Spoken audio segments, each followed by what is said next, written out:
Friends, let's take some tzedakah, let's put it in. Please join me in the tzedakah, let's put it in together. Hakil, unity, brings the greatest blessings. Today is the 20th day of Kislev, and as I mentioned yesterday, we have 2 days of celebration of the Alter Rebbe's release from prison. And the reason is because on the 19th, when he came home, he was delayed in the most unpleasant kind of a prison for another few hours, and he was only released on the 20th day. And therefore we celebrate 2 days. But suits us fine. Not that we appreciate the fact that Alter Rebbe had to suffer extra time. But now, at least we have 2 days Yantif. So good Yantif. Revealed to Chassidus, one of the points that Chassidus teaches us is always look upwards, always look positive, always look for the meaning, for the purpose, for the goal, for the essence, for the higher than just the immediate and the here and the now. And in fact, we see an interesting observation in the parsha of this week. I'm sure you remember those powerful words, I have a dream, changed the course of the civil rights movement.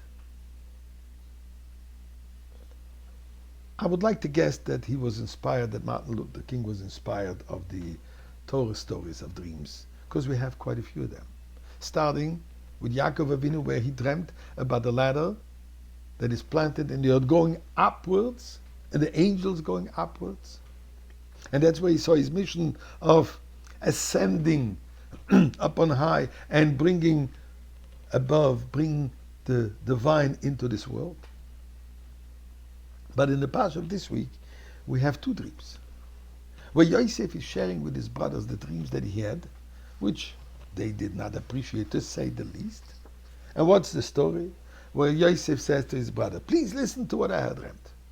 Anachnu ma'almim alumim. We were binding sheaves in the middle of the field. And when suddenly, my sheaf stood upright, and it kept standing. It didn't fall down.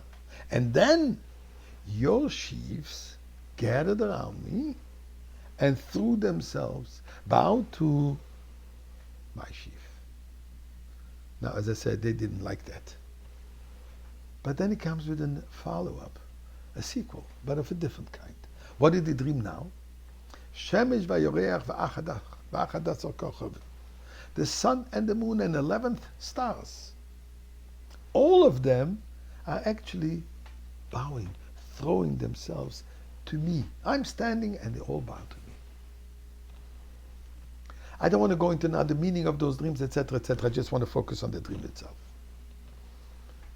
Dreaming about sheaves, vegetation, and then dreaming about stars, celestial things. Later on, next week's parsha, we know of 2 more dreams.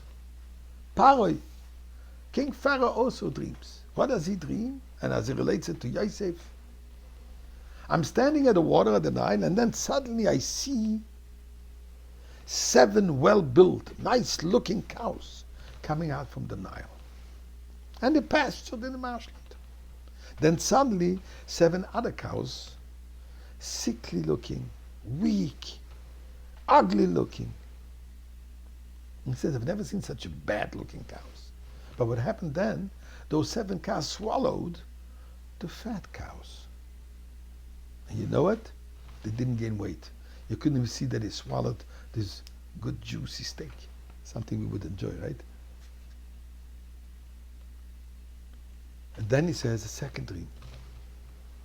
7 ears of healthy and good grain were growing on one stalk, and then 7 thin ears of dehydrated grain, parched by the east wind, were growing up after them, and then the thin ears of grain swallowed up the 7 good grains, 7 good ears of grain, and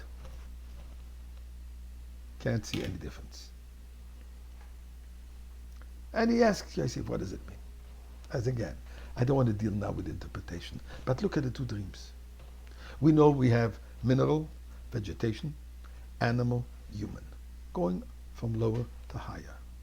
Yosef first dreams of vegetation, and then he dreams from something loftier, something higher. Pharaoh dreams first of animal kingdom, but then he descends and he dreams about vegetation. Yosef's goal, Yosef's quest, Yosef's direction is upwards. Pharaoh's focus, direction, interest is going downwards. I think it's quite obvious, the message here. As Chassidus teaches us, as the Alter Rebbe teaches us, we always have to look upwards. Just like Yaakov. In the dream he saw the angels going up. Yes, we have to combine it, but we have to focus upwards. This is what Chassidus teaches us. So Eibishter, we want to go upwards. Where? Up on high on the mountain of the Beis HaMikdash today.